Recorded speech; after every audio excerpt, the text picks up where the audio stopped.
ஆந்திர மாநிலம் அன்னமய்யா மாவட்டத்தில் வாக்கு இயந்திரம் உடைக்கப்பட்டதால் அங்கு ஒரு பரபரப்பான சூழ்நிலை ஏற்பட்டிருக்கிறது. இது பற்றிய மேலும் விவரங்களை தருகிறார் நமது செய்தியாளர் ஜெயக்குமார். ஜெயக்குமார், அங்கு பதற்றம் நிலவுவதற்கான காரணம் என்ன ஜெயக்குமார்? ஆந்திர மாநிலம் அன்னமய்யா மாவட்டம் ரயில்வே கோடூரில் உள்ள தாலுவாய்ப்பள்ளி வாக்கு மையத்தில் இன்று வாக்குப்பதிவானது தொடங்கி நடைபெற்று வந்தது. இந்நிலையில் தெலுங்கு தேசம் மற்றும் ஒய்எஸ்ஆர் காங்கிரஸ் கட்சியினருக்கு இடையே ஏற்பட்ட வாக்குவாதத்தின் காரணமாக அங்கிருந்த ஏஜென்டே ஒருவர் அந்த வாக்கு இயந்திரத்தை கீழே போட்டு உடைத்தார். இதனை அடுத்து போலீசார் அவரை கைது செய்து விசாரணை மேற்கொண்டு வருகின்றனர். இதனால் அந்த பகுதியில் பரபரப்பு ஏற்பட்ட நிலையில் சிறிது நேரம் வாக்குப்பதிவும் நிறுத்தி வைக்கப்பட்டுள்ளது.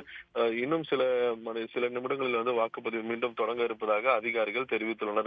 இதே போன்று ஆந்திர மாநிலத்தில் பல இடங்களில் ஒய்எஸ்ஆர் காங்கிரஸ் மற்றும் தெலுங்கு தேச கட்சியை சேர்ந்த ஏஜென்ட்டுகளுக்கும் அங்கு உள்ள கட்சியினருக்கும் இடையே வாக்குவாதம் மற்றும் கலவரமாக நடைபெற்று வருகிறது. பல்நாடு மாவட்டத்தில் நடந்த மோதலில் இருவருக்கு மண்டை உடைக்கப்பட்ட நிலையில் சித்தூர் மாவட்டத்தில் உள்ள பங்காரபாளையம் என்ற இடத்தில் குடிப்பள்ளி என்ற இடத்தில் ஒய்எஸ்ஆர் காங்கிரஸ் கட்சியினர் மீது தெலுங்கு தேச கட்சியினர் தாக்கியதில் அவருக்கு வயிற்றில் கத்தியால் கிழித்துள்ளனர். இதன் காரணமாக அங்கு பதற்றமான சூழலானது ஏற்பட்டுள்ளது.